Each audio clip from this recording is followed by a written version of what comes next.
So the Nets kind of suck this year, huh? I mean, you'd think when a team has superstars like Kevin Durant and Kyrie Irving, they'd actually win games. But since they're not, it's looking like the team needs a scapegoat to blame for all the non-winning happening in Brooklyn right now. And I know Steve Nash just got fired. Really bad timing for the video. But you can't put all the blame on him. It's not like he's calling the worst plays. And the players seem to like him, so he's off the table. Then you got KD, who may be a snake, but he's definitely talented and gets his job done on and off the court. As for Kyrie, he's been pretty solid this season since he's actually being allowed to play this time, crossing up the rookies and scoring pretty efficiently, which basically leaves only one man at the table to take all of the blame that the fans have to throw their way. That guy, Ben Simmons, who's playing in the NBA for the first time in nearly 2 years, and that's a long time to take a hiatus for anything, let alone a professional sport. Which is a valid excuse as to why he might be struggling in his first few games back, only averaging a little over 6 points a game. And honestly, I can see why Kyrie said to give the guy some goddamn time to play good, after being asked a question about him for like the billionth time at that point. Speaking of Kyrie, he's not a man without any faults, let's be clear about that. Because as great as he is on the court, he does come with quite a few off the court issues. And I think it's only fair to bring up the news surrounding Kyrie Irving promoting a movie with some pretty anti-Semitic messages in it. Which isn't the first time Kyrie's been on some weird social media tyrant. I mean, we can't forget the one time he came out as a flat earther. Come on, guys.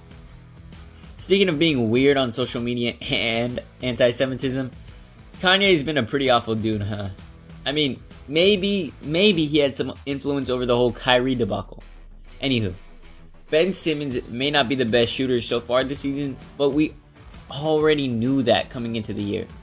And if you look at his stats so far, he's actually averaging more assists than the last time he played, which is great for a guy who can't score, because at least he's useful for something. Another growing concern that some might want to bring up surrounding Simmons is all the fouls he's getting. Pretty sure Ben has fouled out 2 separate times already. I get that the dude brings a lot of baggage to a team, but there are so many other parts to the team besides the power forward, you feel me? For starters, who's the leader of this team?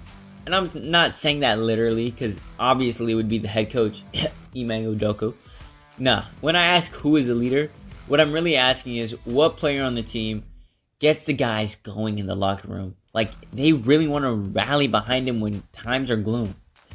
And you would think it's Kevin Durant, but the issue with that is the fact that Kevin isn't highly regarded as the guy who can motivate a team with a speech. He ain't no Martin Luther King Jr., let's be honest. And if your captain isn't someone who can rally his peers, then he shouldn't be team captain. I mean, just look anywhere throughout KD's long and strenuous career. This isn't a guy who's been able to rally people behind him on any team, especially when he's won a ring on. The only time Kevin Durant won a ring was when he played on the Golden State Warriors, where he was obviously second fiddle to Stephen Curry. Maybe not at a talent standpoint, because dude is an athletic freak, but he was most def to second fiddle when it came to the leadership role, maybe even third.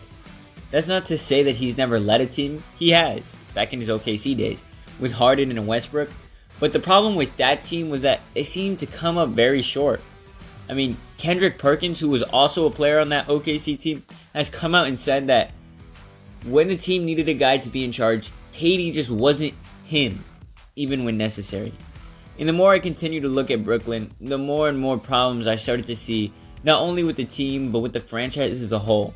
I really started to look past the players and toward the front office instead, with guys like GM Sean Marks and owner Joseph Tsai calling the shots. And they are the ones who built this roster with the plans of having Kyrie and Durant at the forefront of it, which is really where the problems began. Because both aren't natural born leaders. We've already gone through Durant's failures to lead, but Kyrie has also failed to lead his own team. Come on, guys, do we not remember the Boston Celtics fiasco? Like, Kyrie was notorious for being a bad leader in that locker room. We're getting away from the point, okay? Ben may have his struggles, but this team is bad whether he plays or he doesn't. And if this team wants to succeed, then they'll need to find someone to be that guy in the locker room. Plus, the Nets need more than just the big three to step up for this team.